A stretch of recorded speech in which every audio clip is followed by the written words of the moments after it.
Reencarnando. Um dia Deus decidiu criar um novo mundo. Esse lugar criado por ele era um lugar sinistro e bizarro. Foi simplesmente uma criação com base em um capricho que ele estava sentindo naquele momento. O nome do lugar que ele criou esse mundo era Abis. Criaturas místicas que nunca foi contada por ninguém residiam naquele plano. De um dia para a noite, sem nenhum tipo de aviso, aquelas criaturas começaram a cair no nosso mundo, uma por uma. Como algo gravado em sua genética, elas começaram a matar tudo e todo ao seu redor, sem se importar com cor, religião, orientação sexual ou gênero. Para elas, todo mundo era presa. As pessoas, cansadas de ser caçadas, começaram a revidar aquela agressão, tudo em busca de preservar a sua vida. E perceberam que, matando aquelas criaturas, elas ganhavam recompensas. Os deuses estavam em êxtase em ver aquele massacre que não terminaria de um jeito legal.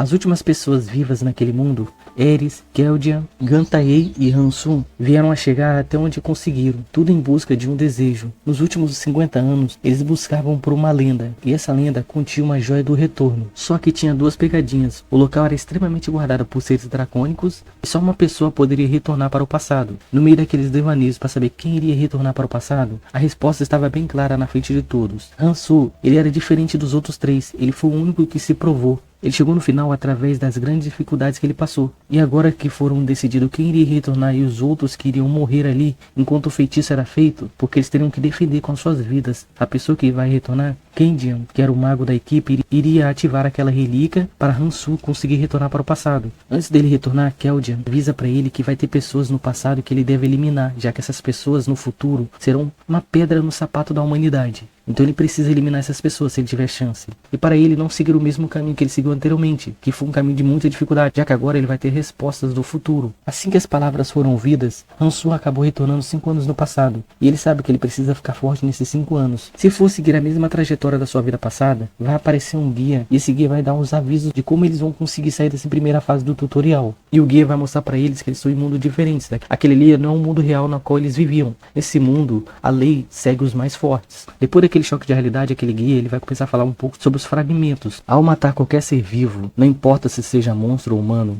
vai dropar um fragmento. Hansu sabe que o guia só falou aquilo ali para ativar a ganância humana, então ele sabe que eles podem se matar. Em missões especiais, fragmentos podem conter habilidades. Para todos perceberem que é verdade, ele resolve oferecer um. E Hansu, um bobo que não é, acabou aceitando, já que a primeira fase do tutorial vai ser muito brutal.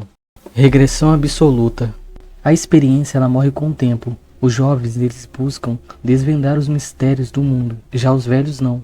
Eles buscam um lugar para descansar. Gi Hyung-ja se lembra de quando ele conheceu Gun Pyong-gu, há mais ou menos 40 anos atrás. Gun ele sabia da técnica da família Gi, a técnica de regressão do tempo. Essa técnica realmente era real, porém ela precisava de um grande preço para ser executada. Além de você ter que procurar relíquias que não foram feitas para ser entregada de maneira justa, você precisaria lutar por cada uma delas. Gin até pensou em desistir dessa técnica, mas ao ver a determinação de Gun, ele falou que estava disposto a ajudá-lo a retornar para o passado. É simples, era só ele conseguir o sino do trovão do culto do vento celestial, o incensário divino da família do dragão divino, a essência central das carpas de 10.000 anos e a coisa mais difícil possível, que era a alma demoníaca secreta do culto demoníaco.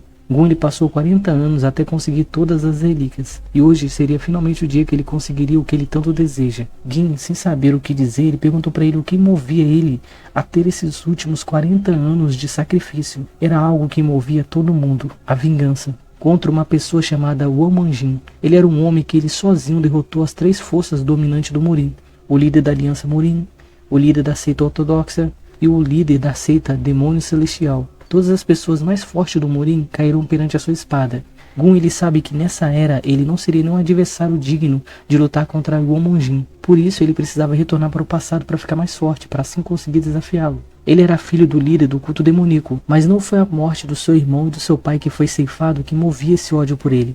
Ele sentia esse ódio por Womanjin porque ele matou todo mundo, os servos, as crianças, até os animais ele matou. Gin vendo que aquele homem estava determinado a concluir tudo, mesmo que isso custasse tudo, e custou. Ele resolveu fazer logo aquilo que esse homem tanto ansiava. Com os materiais todos reunidos, ele iniciou a primeira fase para o retorno do tempo. Até que foi rápido, era só fazer o encantamento. Quando o guia foi avisar Gon que o encantamento havia sido feito, que ele poderia retornar para o passado, ele percebeu que Gon acabou cochilando, e a ganância humana acabou vindo contra ele.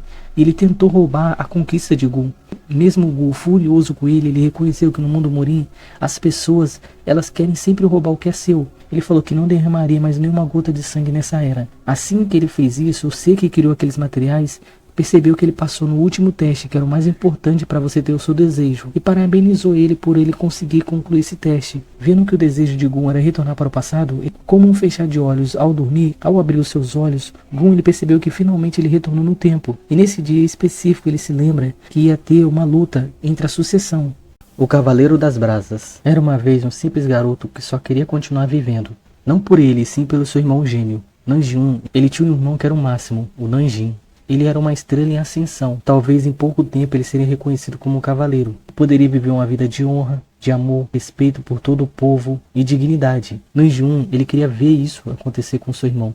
Mas ele se lembra de algo que aconteceu na sua infância. Ele era uma pessoa muito forte, até mesmo mais forte do que o seu irmão Nanjin. Entretanto, o seu corpo adoeceu. E como ele ficou entre a vida e a morte, o seu irmão, talvez por eles serem gêmeos, reativou uma força que ele estava escondendo. E seu irmão ficou muito forte enquanto ele ficou muito fraco. Devido a essa doença, ele acabou ficando bem debilitado. Como seu irmão ficou mais forte, ele pôde salvar as pessoas no meio daquele incêndio que aconteceu na sua vila. Enquanto o seu irmão salvava todos, ele não pôde fazer nada. O seu irmão foi reconhecido como um herói, enquanto o Nanjun foi conhecido como um covarde. E agora, todo mundo tem ódio dele, por ele não ter feito nada para salvar as pessoas. E acabam tratando ele como um miserável. Por ser gêmeo do Nanjin, as pessoas que apresentavam inveja do seu irmão e não tinham culhões para enfrentá-lo, vinham para cima dele para bater nele, para fingir que estava batendo no Nanjin. Nosso protagonista até pensou em desistir, só que o Nanjin sempre estava com ele e não deixava ele ficar para baixo, mostrando que mesmo ele tendo tudo, ele ainda gostava dele como irmão. Sempre quando eu estava perto dele, mostrava um sorriso no rosto. Infelizmente, a maldade humana acabou de começar.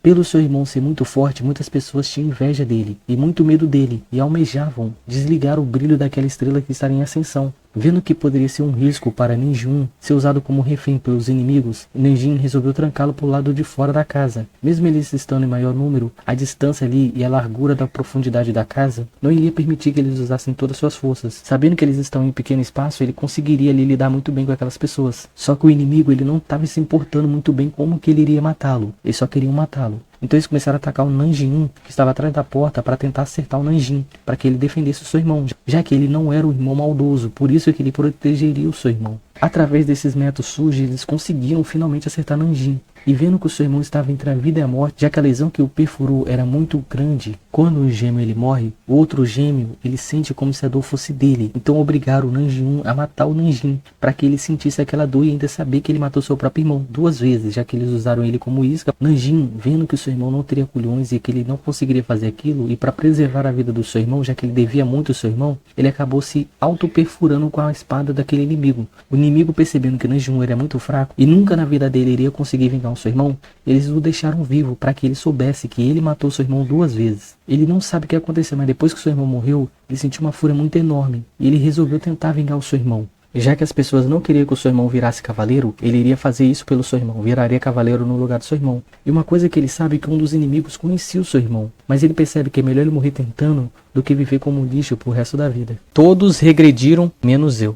Para uma criança, o abandono dos seus pais é pior do que a morte. Li Huaiyuan foi largado na porta de um orfanato pelos seus pais. O orfanato não ligava para o que acontecia com as crianças lá dentro. Simplesmente por dar um teto, eles acharam que isso já era o suficiente para as crianças. Então ficava a mercê das crianças se criarem. Li teve que aprender desde cedo a se virar, confiando em seus punhos. Com o decorrer do tempo, Li percebeu que seus punhos não valeriam nada ao decorrer da sua vida. Então ele resolveu correr atrás do seu futuro. Só que devido à sua falta de estudo, ele não conseguiu um emprego fixo. Com isso, ele percebeu que seu tempo não valeria nada, em comparação a das pessoas que haviam estudado. Então ele resolveu se alistar no exército. Só que por causa dele ser um órfão, ele não poderia participar do exército. Então ele virou um mercenário, lutando em incontáveis batalhas, na Força Número 1, que era o seu grupo que foi construído com esse nome. Na Força Número 1 geralmente só tinha órfão, já que era uma unidade que não tinha nenhum valor perante a sociedade. Lembranças muito boas para ele.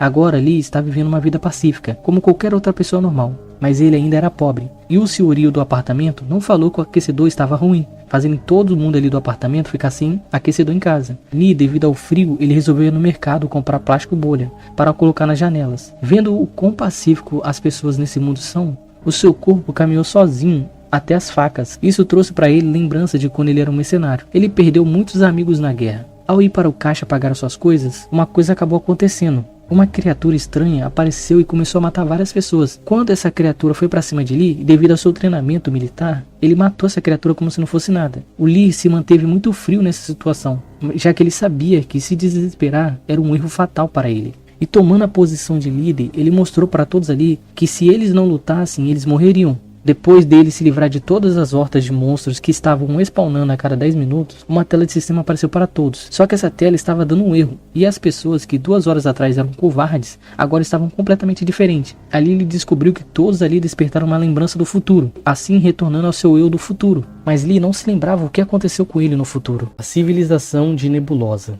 Em uma guerra, sempre haverá 2 lados batalhando pela dominância do campo de batalha. Não importa quem morrerá nesse processo. Os humanos declaram aquela vitória daquela batalha a Nebula, o seu senhor. Os orcs declararam sua vitória à hegemonia, que também era o seu senhor. No meio daquele banho de sangue, 2 seres estavam lutando.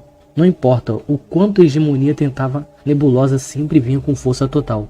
Nebula, querendo acabar logo com aquela partida, ele resolveu jogar uma bomba nuclear na base dos seus inimigos. Mesmo a hegemonia tentando interceptar as bombas, uma havia passado. Aquele seria o fim de hegemonia. Mas os orcs demonstraram tamanha fé, fazendo com que a hegemonia bloqueasse com uma habilidade que era chamada de Orc Santo. Mas Nebula já tinham preparado algo para isso também, usando um satélite para lançar bombas nucleares do céu, assim destruindo o Orc Santo e finalizando aquela partida. Choi Cheong, ele era o top 1 num jogo chamado Mundo Perdido. É um jogo de conquista. Depois de terminar aquela partida e dar um chega pra lá em hegemonia, que já tinha perdido várias vezes e ainda pedia revanche, Choi resolve dormir.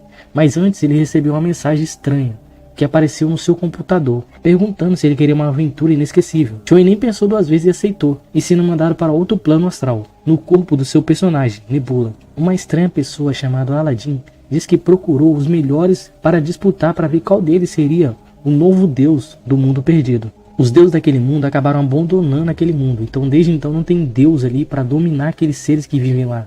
Então a entidade Aladdin resolveu reunir 33 dos melhores jogadores de Mundo Perdido para eles disputarem entre si, para ver qual deles ganharia o título de novo deus daquele mundo. Além disso, eles herdarão o poder do planeta. Choi perguntou se eles poderiam desistir, só que o Aladdin disse para ele que sim, mas só naquele momento, antes do jogo começar. Se por acaso eles aceitassem, eles jogariam entre si, e quem perdesse morreria. Por causa dessas palavras, 5 jogadores desistiram imediatamente. Assim, de 32 jogadores, foram para 27. E Nebula sempre buscou uma emoção em tudo. Saber que ele poderia morrer fez com que ele aceitasse esse desafio. Todos ali tiveram que escolher uma carta, que daria para ele poderes. E Nebula ganhou autoridade em cima dos insetos. E ele agora precisava chamar a tribo para começar a devoção deles sobre ele. E ele conseguia evoluir como uma entidade. Nebula vê uma tribo de sapo. Mas eles tinham tudo do bom e do melhor, então não teria como persuadi-lo naquele momento como seu deus. Mas algo acabou chamando a sua atenção. Homens largatos. Todos eles estavam feridos e fracos.